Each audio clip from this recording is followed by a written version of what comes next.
Hi, I'm Laura. Hey, I'm Steffen, and you're listening to Attributed, a podcast library by Dreamdata. The purpose of it is to store and share all the knowledge that we have gathered across Dreamdata employees through our LinkedIn Lives, podcasts, and webinars.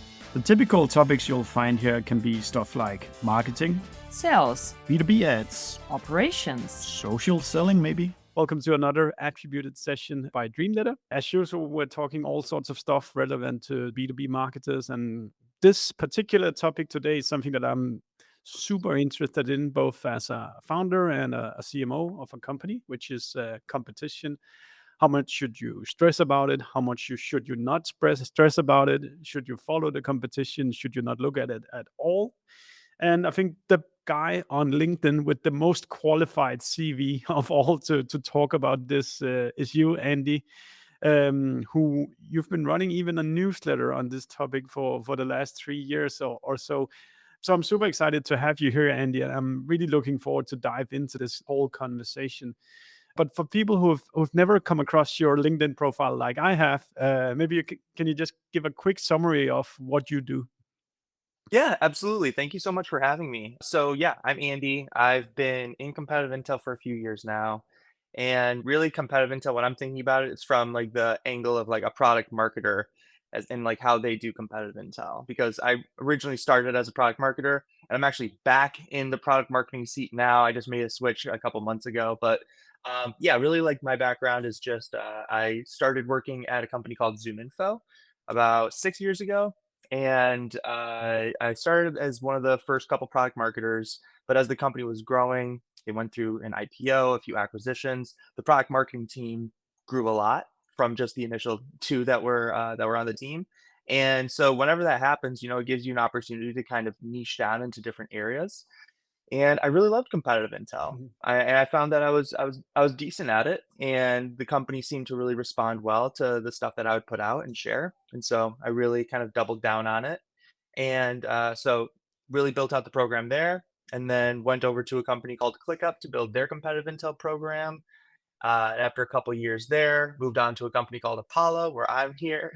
What's Andy's last name? McCotter-Bicknell. McCotter is my original last name, and then my wife is Bicknell. And so we Get just it. put them together, and now our kids are going to have the world's longest last name. Sorry, just addressing the comments. Ali, And if now I know my colleague Ali is listening, so drop a link to his LinkedIn URL and people can go connect there. yeah. And now I'm at Apollo. So I originally joined Apollo about a year and a half ago. And for the same reason, I was to put together their competitive intel program. And now I decided to make a pivot because I saw some really cool stuff that Apollo was doing specifically for their AI offering. And I was like, oh man, I really want to get involved. And luckily, there was an opening for some product marketing support. And so I'm kind of making the pivot now. But yeah, that's the long and short of my background. That's fantastic. If I just talk a little bit about my own founder story, I think it's been in the beginning when you start a company, you feel like, hey, we can compete against everybody. We can do this, we can do that. And you kind of feel like everybody's our competition because our product is so fantastic. But over the years, you come to realize that a lot of the adjacent categories doesn't really matter. You shouldn't really talk about them in sales calls because it's not what your customers care about. And I think nowadays we're much more like narrow-minded about who do we actually care about and who don't we care about. For us today, I think very much who we care about is the comparisons that our customers mention in sales calls, and not really anybody else. Of course, it's a different story when you talk investors and the vision and where could the product go potentially in the future. But on the day-to-day stuff, what's on your website, what's on your sales decks, at least that's to how I've understood or how we're working with competition today, is that it's something that matters for the present. Absolutely. But and yeah, Absolutely. maybe can you do like a simplistic fly into this topic and then we see where we go from there? Yeah, totally. I mean, so competitive intel, the way I kind of think about it, I think that it can actually be a touchy subject, especially when you think about it like from like a LinkedIn perspective and like how people talk about competitors. I think really the trend that I see on LinkedIn and how people talk about competitors, it can come from a really defensive place and it can come from a very ignorant place where like, oh, I don't have competitors, number Yeah, one, sure. or it can Yeah. also be I don't want to focus on competitors. I want to focus on customers. that they'll pit it against something that is obviously very important. And then the other piece too that people will say is just, oh, your competitor isn't an actual vendor.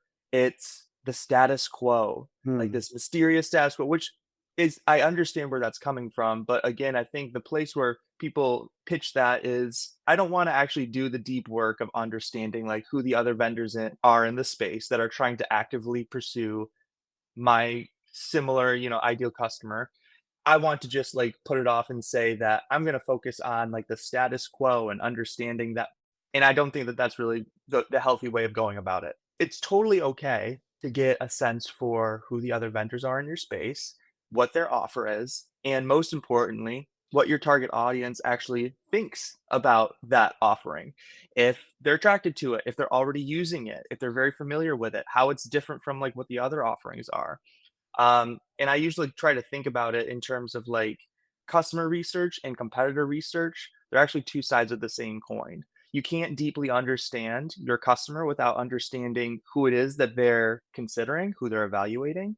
And at the same time, you're not really understanding your customer if you're just focusing on the competitive landscape without them in mind. Hmm. And so that's kind of how I see competitive intel fitting in our like B2B SaaS world. But yeah, that's kind of the gist, the summary. And so however you want to take that, yeah. Yeah, that's a great start, Andy. So where does this, let's call it intel or these insights, where do they typically end up within the companies that you've been working in? How is it utilized? Good question. So I think historically, and this is a kind of how I think competitive intel has shifted over the past 5, 6 years. Historically, it was really one of those things that you only really talked about like at the executive level or even the board level. And everything else, like, it'd be pretty hush hush around the entire company, like sales, marketing. Everyone would kind of have a different kind of understanding of like really who your competitors were and how you were different. There wasn't like a consistent talk track to get everyone on the same page. And I think, have you seen those like the Martech 5,000 reports that come Yeah, out yeah, every yeah, single yeah, year? yeah, yeah. I think that's a great kind of just side piece, like just to kind of support this point that I'm trying to make. It's how it grows every single year, just like crazy. It Mm, started off, I think yeah, maybe in like 2010. It was just a few hundred Martech solutions, and now yeah. it's like 10,000, Yeah, I think it is. right? And It's even 20,000 now nowadays or something like 20,000, that. Yeah, sure. Yeah, yeah. And we're seeing all these reports of all these different, like SaaS sprawl. There's so many different tools out there, so many different options. Like it's harder to buy at this point, I feel like, than it is to sell software. It's like it's very overwhelming. And so now it's like very critical to get everybody at a company on the same page about, hey, who's actually out there that is making noise, that is trying to get the attention of our customers, and what are we going to say about them? Like, what are the things that we can say that are going to land with our customer, that's going to resonate with them? And so that's where I feel like competitive intel has shifted at this point. Like in 2025, it's about not just like bringing in the right insights, but it's about enabling the entire organization and making sure that everyone is on the same page as it relates to the competitors you care about and how you differentiate from them.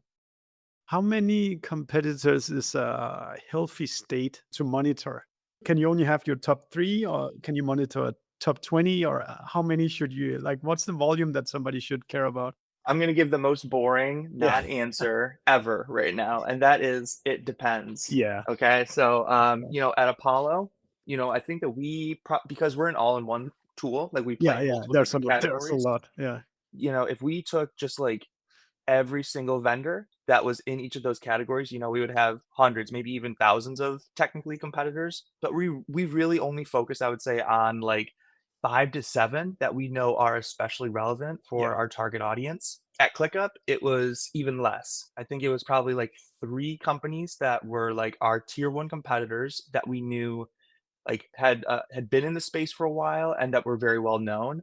But then there was a really long tail of other vendors that we believed were innovating and we wanted to keep an eye on them. Yeah. But it wasn't necessarily as much for like, enablement for the sales team. I think that's the other piece that's really important too.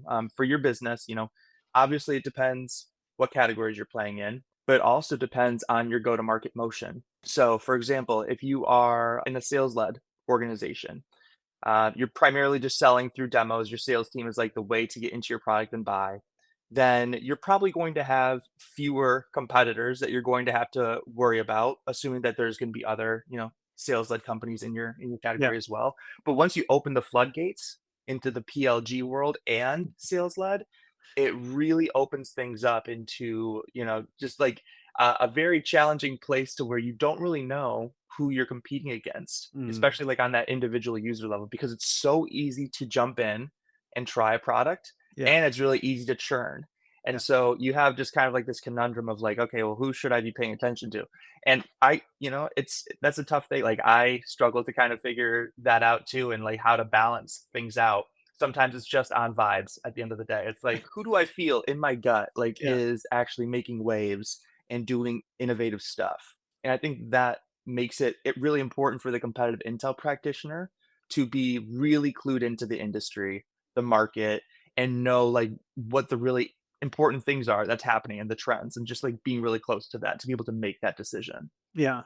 And I can imagine the the salespeople also being a little bit all over the place sometimes if Yes. there's like a group of 200 competitors that you sometimes have to kind of position against while you're going on the fly on a demo call.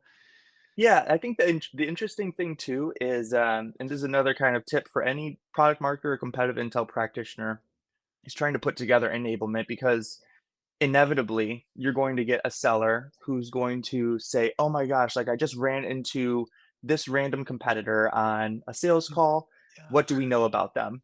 You're going to look at the competitor and you're going to be like, "Who is this? This is just like a random startup." Like clearly, like you're going to kind of do your research, and like how can you inform your seller, to like with this like you're only one person. You don't have the bandwidth to like just like do whack-a-mole on all these different competitors. And so what I always try to recommend is try to think of different competitors in almost like different buckets, that you can like lump them into. It could be like by similar product type.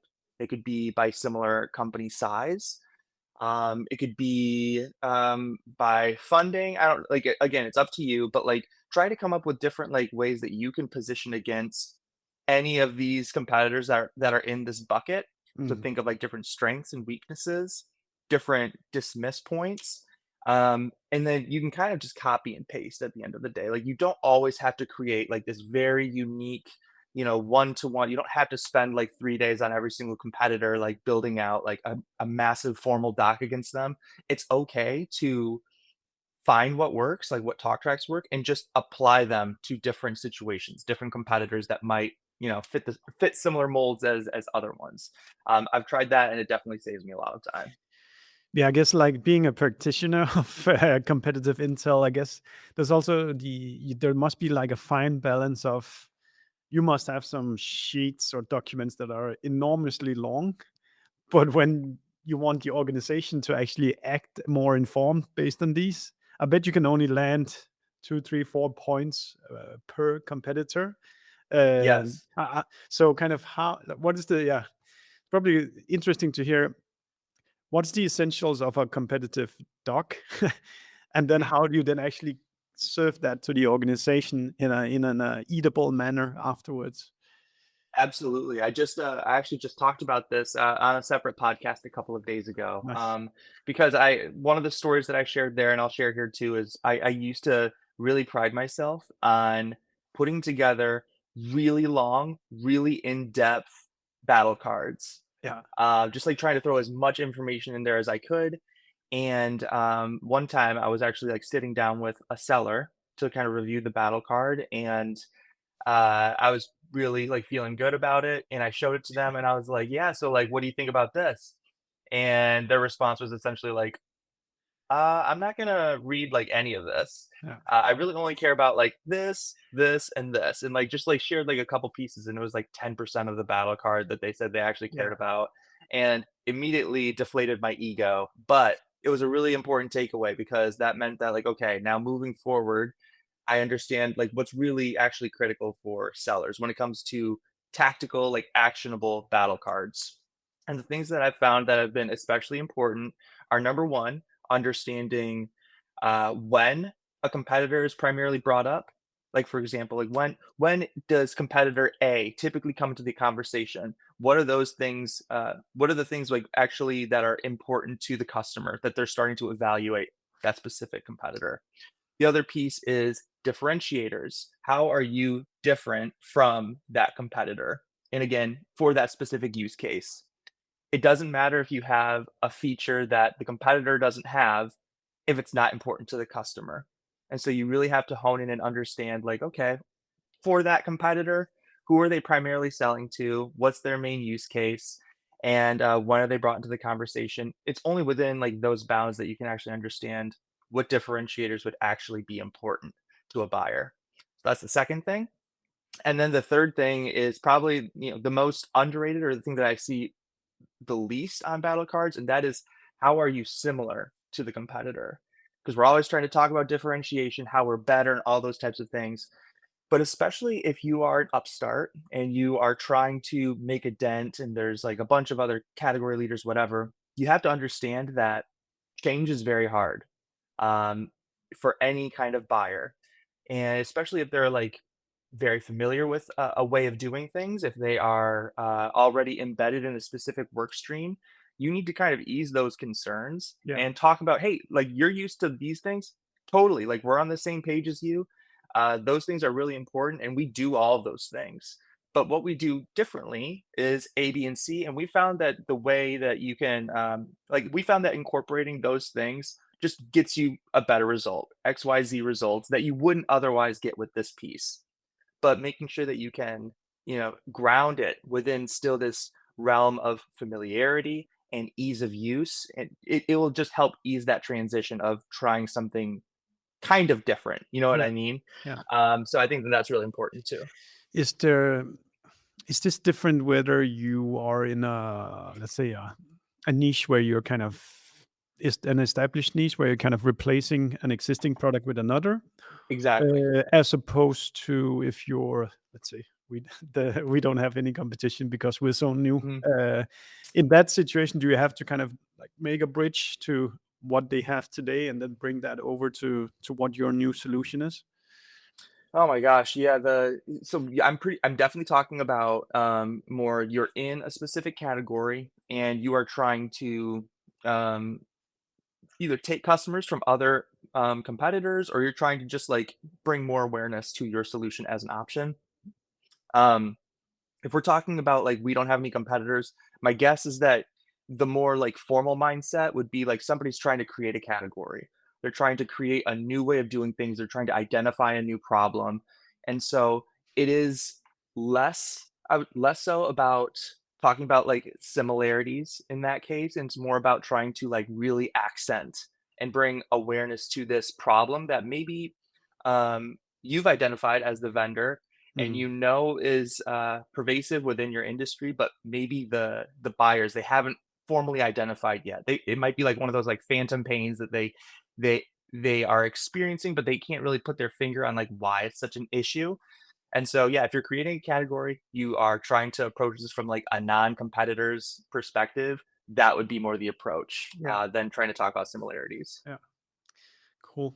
Can I ask you to go a little bit deeper into, I don't know, I guess, like, let's say the to-do list of, here's a competitor.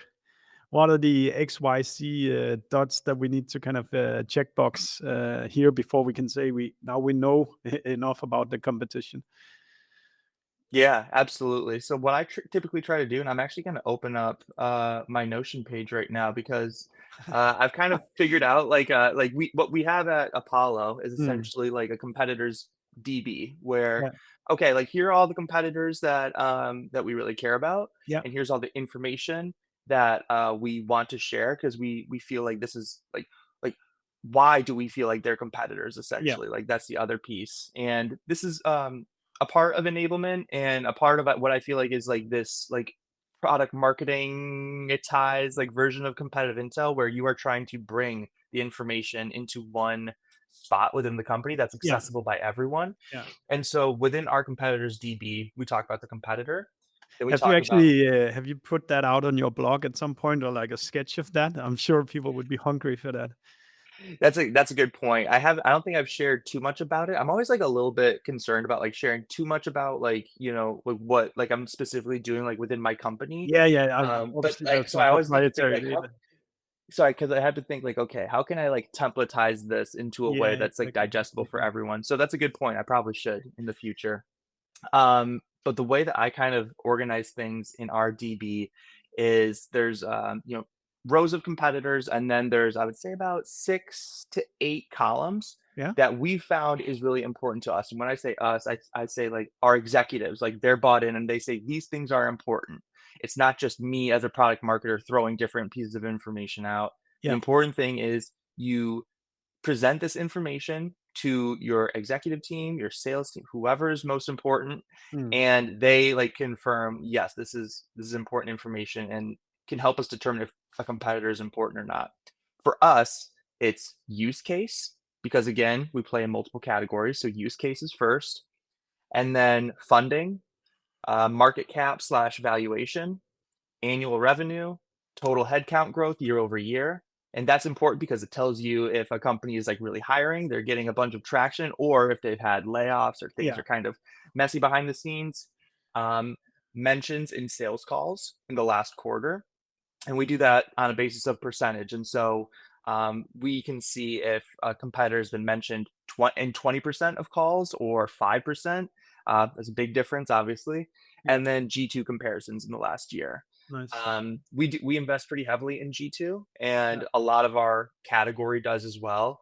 And so by nature of that, we're able to kind of identify really from the user's perspective, like how are they thinking about Apollo relative yeah. to our competitors? And it's really interesting data at the end of the day. And so yeah, that's kind of how Yeah. we think about competitors. And yeah, I'm curious because this is something we try to get better at. So the use case bucket, what would be the typical things you put in there? Yeah, so we and this is again specific to Apollo, but we have essentially like four solution areas that Hmm. we've identified. I Like when see. Yeah. people come to Apollo, they're trying to do one of four things. And for us, that's generate pipeline, win and close a deal, enrich data, or even just use us as a light CRM. Hmm. And so out of those four, those are our four main use cases Yeah, I that we've see. I identified. see. Yeah. Cool.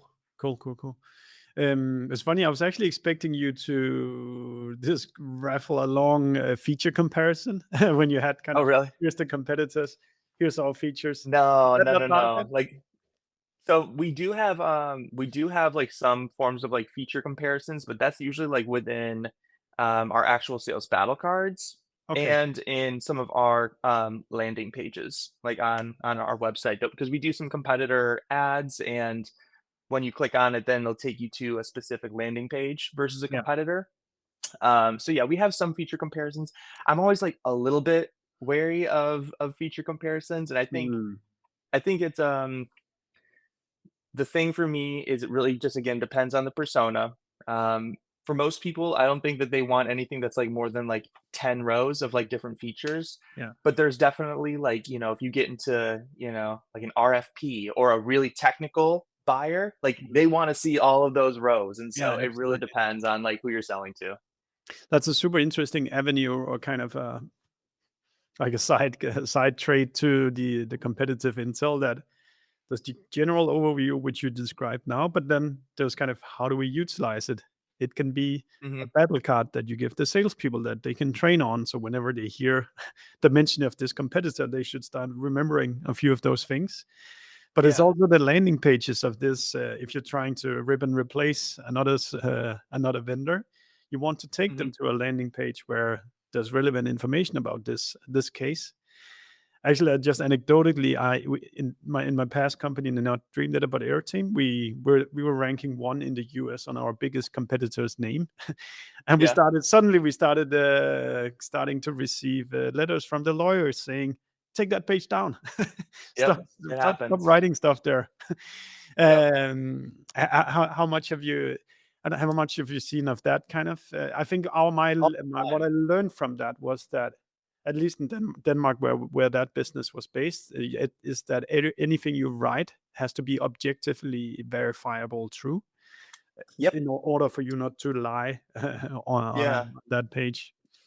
Yeah, there's definitely some things like if you're going to put together a competitive landing page to make sure that you watch out for. Number one, yes, they have to be like objective truths. If you're going to say that a vendor doesn't have a feature, you need to, you know, make extra sure that they don't have a specific Yeah. feature. Um, and you should also, what I would try to do is just add like a little date at the bottom of that feature comparison. And you can say, like, last time we Yeah. audited this was like December of 2024, something like that, just so that like it's extra clear. It doesn't have to be a super massive, it could just literally be an asterisk. The other thing that you should watch out for is um, um, um, we mentioned the objective truths. Trying to gosh, I think it one was other thing great that I was just putting thinking of. that date because that relieves some of the pressure where you can always refer to, Yeah. we checked here, we couldn't find anything.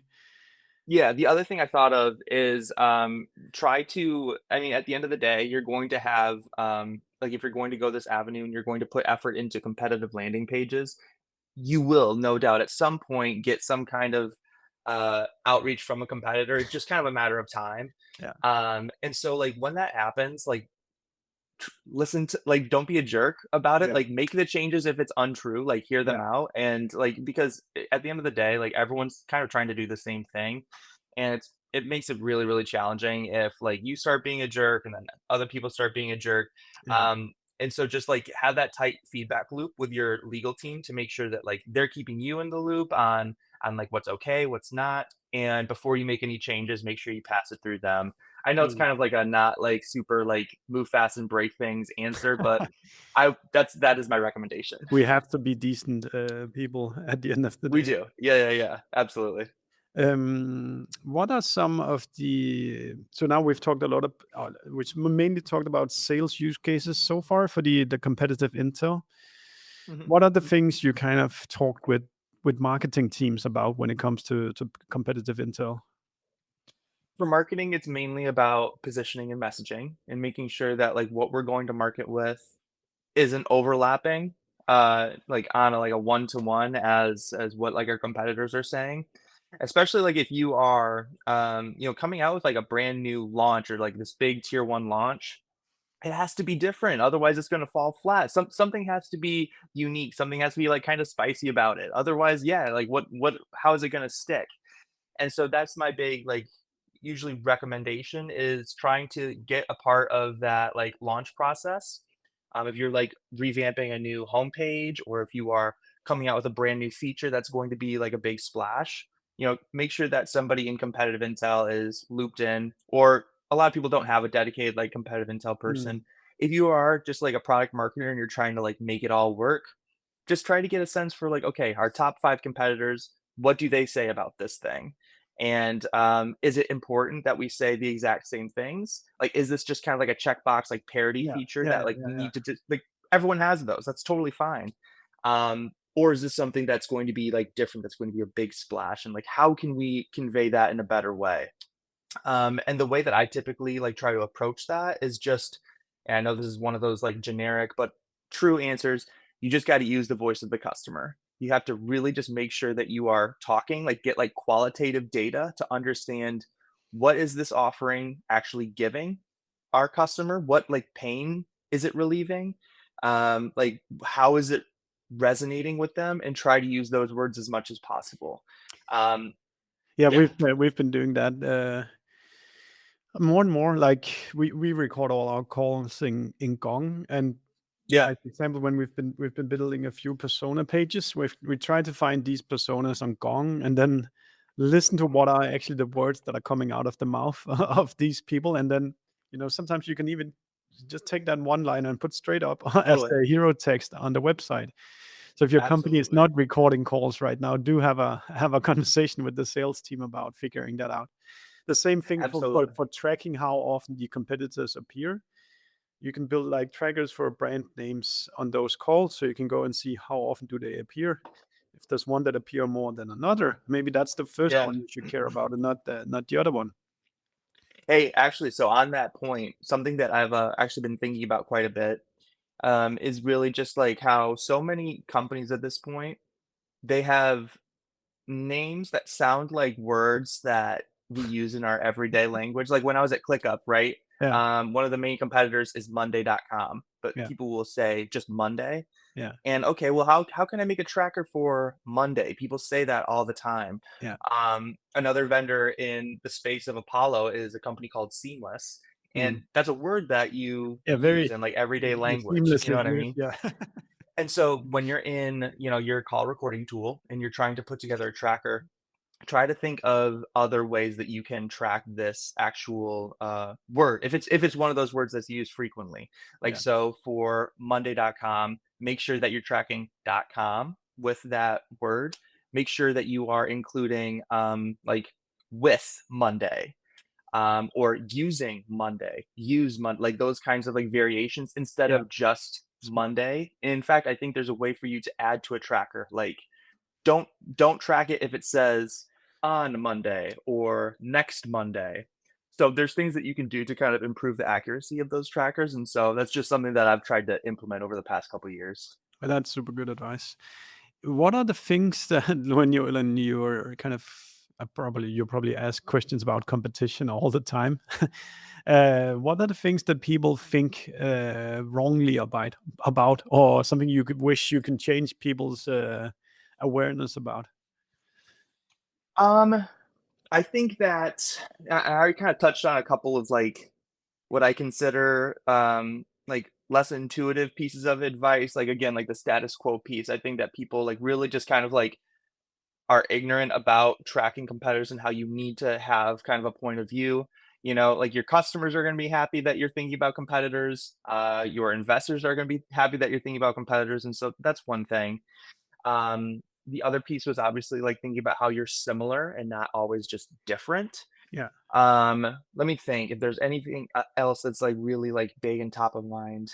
The other thing that I will mention, because we talk about feature comparisons a lot, and like how, oh, it might not be like super useful for your customers.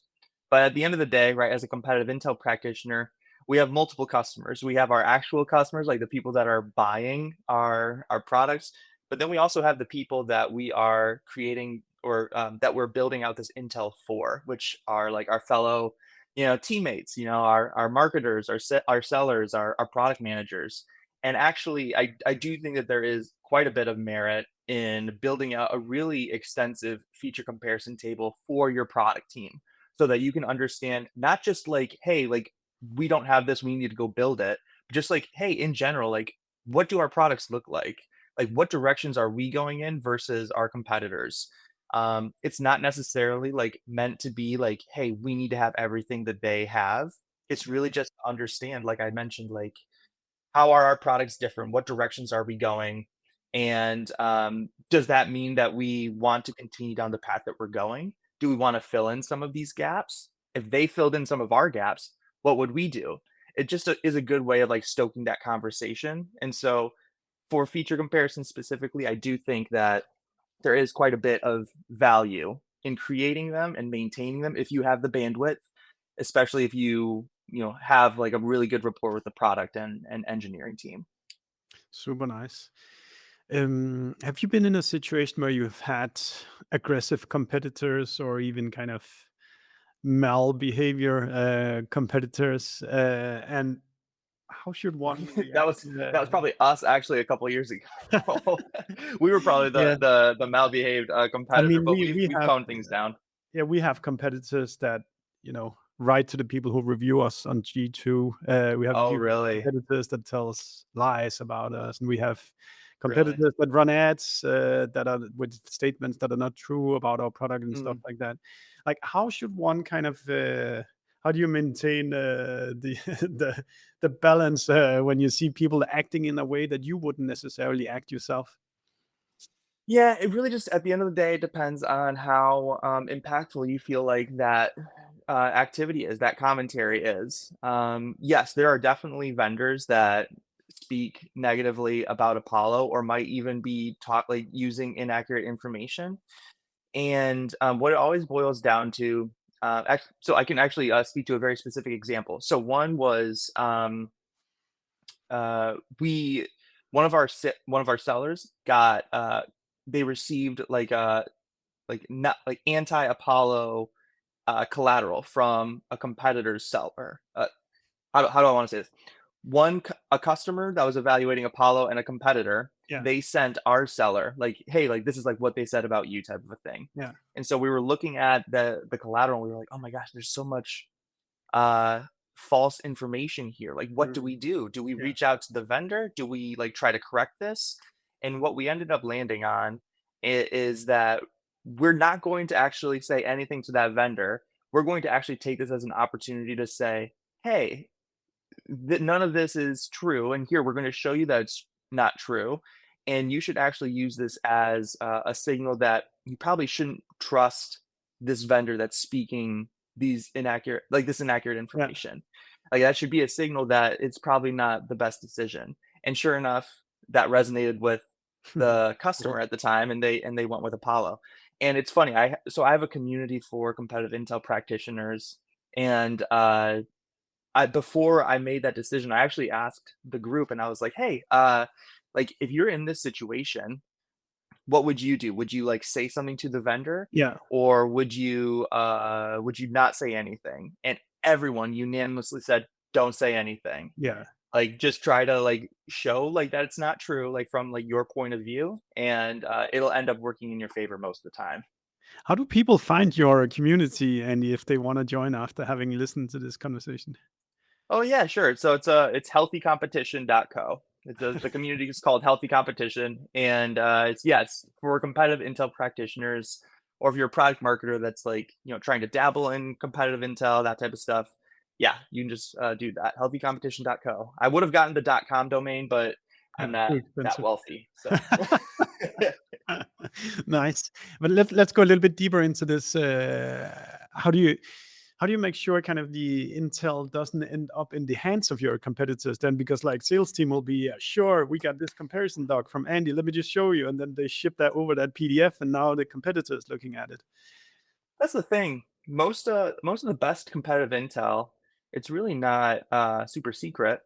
It's really at the end of the day, it's just very curated and like tightly positioned so that it can best help whoever is using it. So for a seller, that's a certain it's those points that we mentioned that I try to include in the battle cards. Um, if it's the product manager, then it's like those like feature comparisons that I try to put together. But at the end of the day, like, I think we're really stepping away from this idea of like competitive intel being this really secret, kind of profession. And it's really just more about being deeply embedded in your market, knowing kind of what resonates with your buyers, and being able to help put that into the hands of the people that it matters the most. And so if your competitor gets access to, some of those details, then like, okay, like it shouldn't, I don't know. Like, I know how a lot of our competitors are positioning against Apollo. Yeah. The whole point isn't to like stop it from happening. It's to succeed despite all of that stuff happening. So it's Hmm. a little bit of a tricky mindset, but yeah. That's super interesting. Because like we have customers as well asking, how do you compare again XYZ? And then Mhm. obviously we've prepared some internal documents that are not really like groomed enough to be shared with like the public, but Yeah. somehow they find their way to the customer, and then they get shared back and forth, and then we see the vendor also replied something to the document and stuff like that. Oh, geez. Yeah, yeah, yeah. So if it's like, okay, so there's definitely a couple of different ways to think about it. There's definitely like internal only assets where it's like, yeah, if you have like specific like pricing details that you don't want a competitor to get their hands on, or like like how you discount and stuff like that, that's a tough thing that sometimes you can't help that getting out. You just have to have like really specific and strict rules with your sales team, and just make sure that they know like, hey, here are the things that are internal only. Here's the things that you can share. And so just making sure that all of your content is tagged in that way. I mean, at the end of the day, yes, some people are going to just like take screenshots of stuff and send it out. Mm, But you have to do just yeah. like everything that you can to make sure that it's very abundantly clear what you can and can't share. Yeah. Maybe just referring back to something you talked a bit about earlier, the feature comparison. Can you give some pointers on how to do that well? Because you can go to someone's website, Sometimes you can try the product, sometimes you can't. Then there's review sites like G2 where you can try to study the details. What are kind And of the ABC of trying to stitching together kind of a feature list of whatever the competitor do? yeah, absolutely. There's typically there is a help center or a knowledge center, and it's public facing for vendors, especially if you're in like more of a mature category. You should be able to access public facing information that shows you more tactical, specific, like non-markety Mm, details about a product. And that's usually what I refer to when I'm trying to put together a feature comparison. And I try to break it up into a few different sections. It'll be the features itself that like help you just like help solve, the jobs to be done that each of like the buyers are trying to, accomplish. And then I'll also break it out in terms of like admin, reporting, settings, like that type of stuff, integrations, and then compliance, security, accessibility, support, and then pricing. That's usually how I break if I'm doing like a full offering, like how do we compare with other competitors? Those are typically the categories that I'll look at, and you can find the majority of details within somebody's knowledge center or help center. And that will also help you avoid some of like the marketing speak, and because as yeah. marketers sometimes we talk about things in more highly more optimistic ways than maybe it really should be talked about. But help centers are you're able to kind of get to like the cold hard truth of like how uh, do they actually have this capability? If so, how strong is it? How capable is it? How does it compare to ours? Yeah.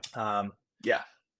Cool. I was thinking on a slightly different question, but I'll just pull up Aces here. So she's asking, are you using agents to pull this information? And my question was, are there any tools that you utilize in this process to kind of continuously map the different features?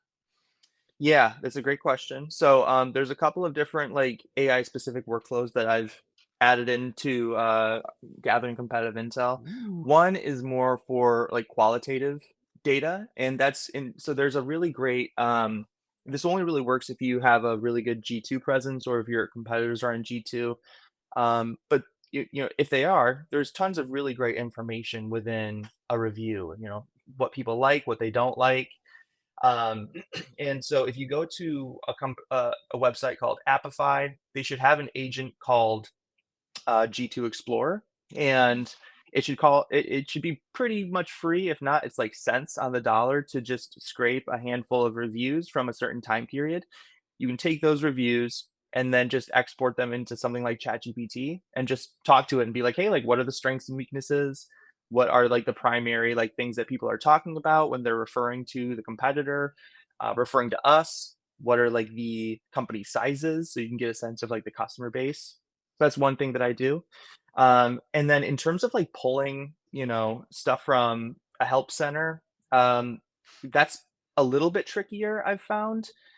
Um, Whenever I try to do some kind of like big pull or scrape from a help center to try to like map to different features, I found that like it is a good start, but it's not something that you can trust right away.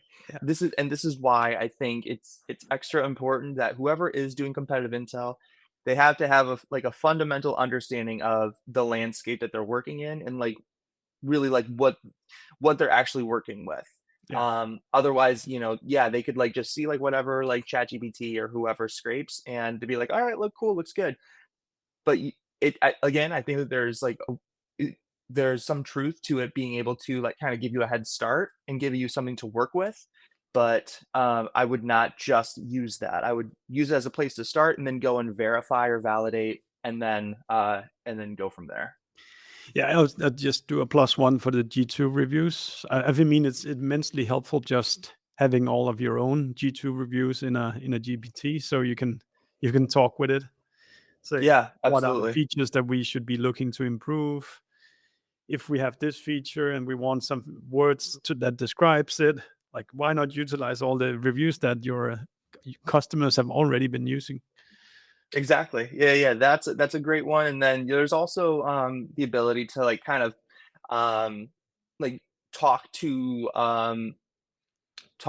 like, the customer conversations that you have in sales calls as well, like, taking, like, the transcripts and exporting them into, Yeah, something like ChatGPT, or even a lot of these conversation intelligence tools like Gong, like Apollo actually has one too. That you have like a natural language interface where you can just kind of like ask questions about a handful of conversations, and you can get some pretty good insights from them. It's pretty Mm. cool.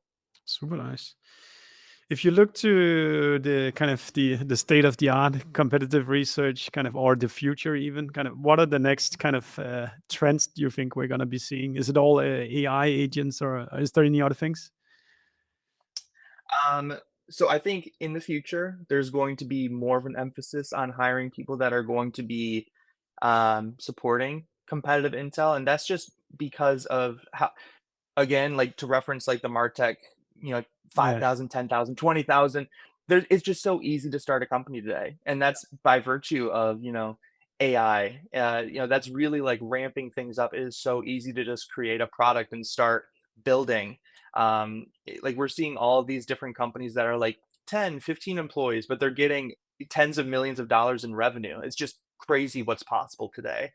And so, yes, I think that it's especially important to have somebody that is dedicated to keeping a tab or keeping a pulse on the landscape and being able to report on the most important things that are happening and what it means for the business.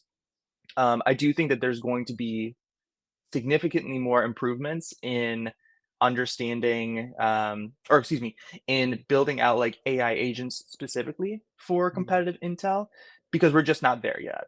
I think that, like there's been plenty of like, oh, I want, like, if you go to like, I always try to keep track of this, but like Agent AI, yeah, that's like one place where Dharmesh, the CTO of HubSpot, he's creating this kind of like new like social network yeah. almost for agents. And it's really, really cool, by the way. Everyone should check it out, agents.ai. But there's some competitive intel, agents on there. And I was curious, like, okay, like how do these do?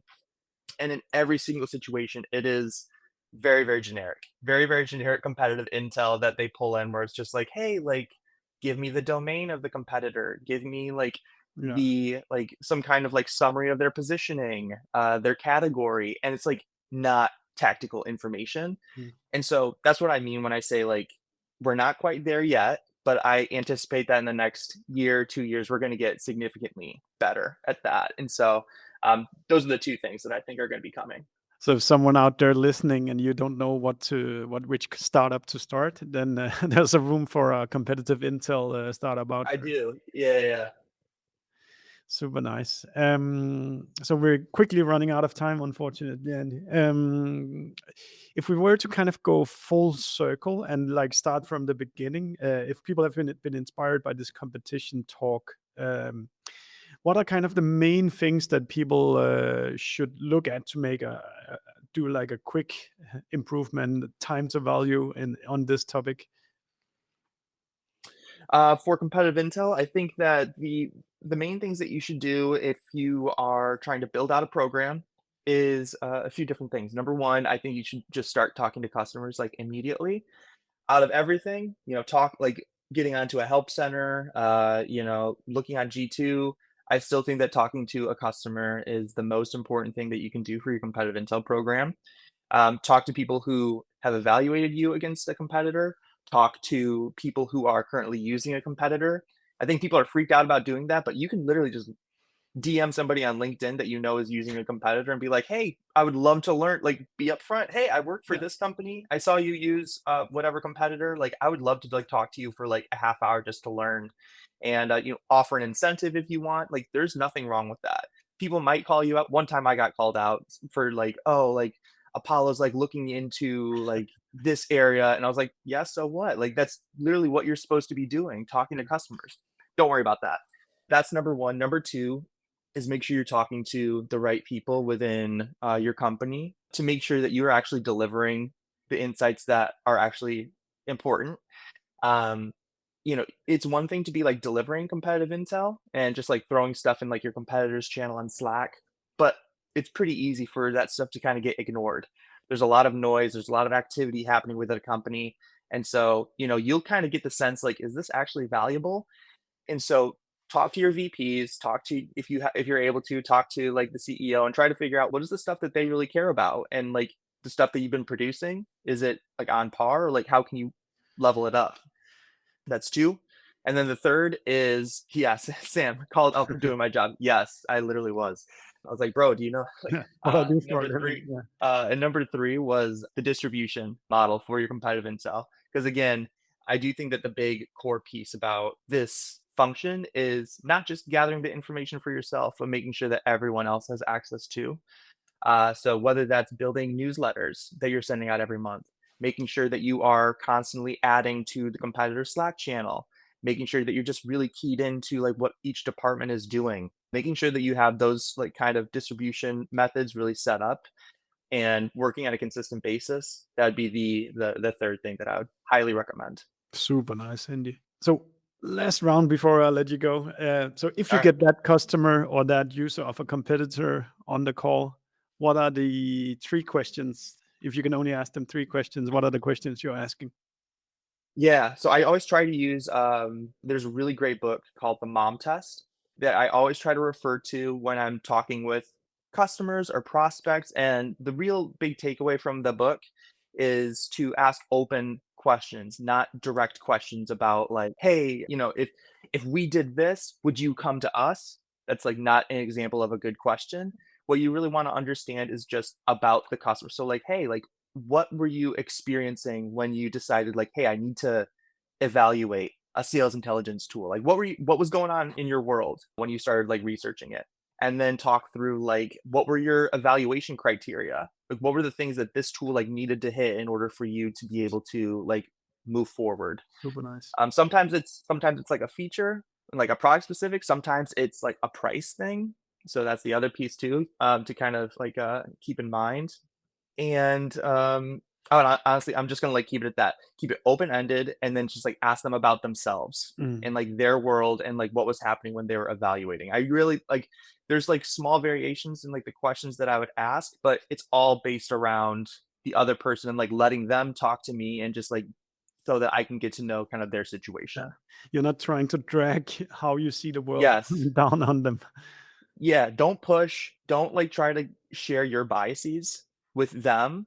You might have your own opinion. What they might be sharing with you might be like fundamentally false to like what you know, but like it's true to them. Yeah. And it could also be true to other people. And so that could inform a bunch of other workflows down the road, but it's just your job to like listen and get a sense for kind of like what they were going through and how that helped inform their decision.